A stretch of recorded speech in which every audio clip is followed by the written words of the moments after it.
आदाब और नमस्कार, मैं हूं सुल्तान कुरैशी और आप देख रहे हैं भिवंडी समय न्यूज।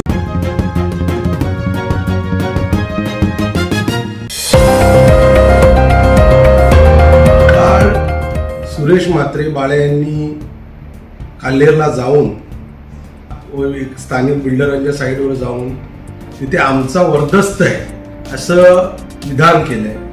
मला त्यांना एवढंच सांगायचंय, असं एकही भिवंडी तालुक्यातली एखादी साईट त्यांनी दाखवली ज्याच्यावर आमचं वर्दस्त असेल किंवा आमच्या आशीर्वादाने होत असेल, असं कुठलंच व्यापाऱ्याने कुठली साईटने, भिवंडी हे मोठं हब आहे व्यापाऱ्यांना काम करण्यासाठी, त्याच्यामुळे इथे कुणीही काम करू शकतो, इथे आमच्या वर्दस्ताची गरज नाहीये। आणि राहिला विषय, भिवंडी तालुक्यातले जे जे काम चालू आहेत ते अनधिकृत चालू आहेत आणि या राज्य सरकारचं एक नियम निघालेला आहे, त्यांनी एक GR काढलेला आहे का हे प्रोजेक्ट सगळे अधिकृत करण्यासाठी। त्याच्यामुळे सगळे प्रोजेक्ट भविष्यात ज्या ज्या व्यापाऱ्यांनी अधिकृतसाठी प्रयत्न केलेत, त्यांनी परवानगी मागितली, त्यांचे अधिकृत होतील। पण हे वर्दस्त असल्याची गोष्ट मला सुरेश म्हात्रे बाळ्यांना एवढंच सांगायचंय, तुम्ही स्वतः मागच्या निवडणुकीत कबूल केलं का तुमच्या प्रोजेक्टवर MMRDA ची कारवाई झाली आणि ती MMRDA ची कारवाई झाली तर सत्य तुम्ही लोकांसमोर न आणता चुकीची माहिती नेहमी लोकांसमोर तुम्ही मांडता।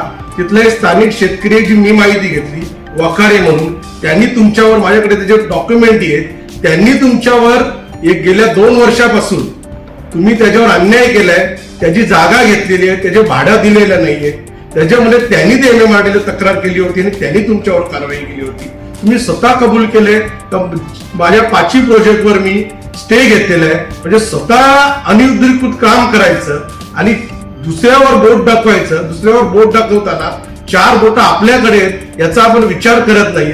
आपण आता लोकप्रतिनिधी आहात, लोकप्रतिनिधीचं काम काय, आपण काय केलं पाहिजे याचं अज्ञान आपल्याकडे। आपण तिथे काल बोलताना बोलले का माजी खासदार व माजी केंद्रीय मंत्री, आपलं मी अज्ञान दूर करण्याचा प्रयत्न करतो का जोपर्यंत हे काळजीवाहू सरकार आहे, काळजीवाहू सरकार असल्यामुळे आजही देशाचे पंतप्रधान आदरणीय मोदीजीच आहेत, त्याच्यामुळे केंद्रीय मंत्री आजही केंद्रीय मंत्री आहेत आणि तुम्ही लोकप्रतिनिधी मधून निवडून आलेत, जोपर्यंत तुम्ही शपथ घेत नाही तोपर्यंत तुम्ही खासदार नाही आहेत। हे अज्ञान हे तुमचं आहे, हे खरंच या मला खूप वाईट वाटतं या गोष्टीचं। आपलं नाव बोललं गेलेलं होतं बाळामामा यांच्याकडून नक्की काय सांग?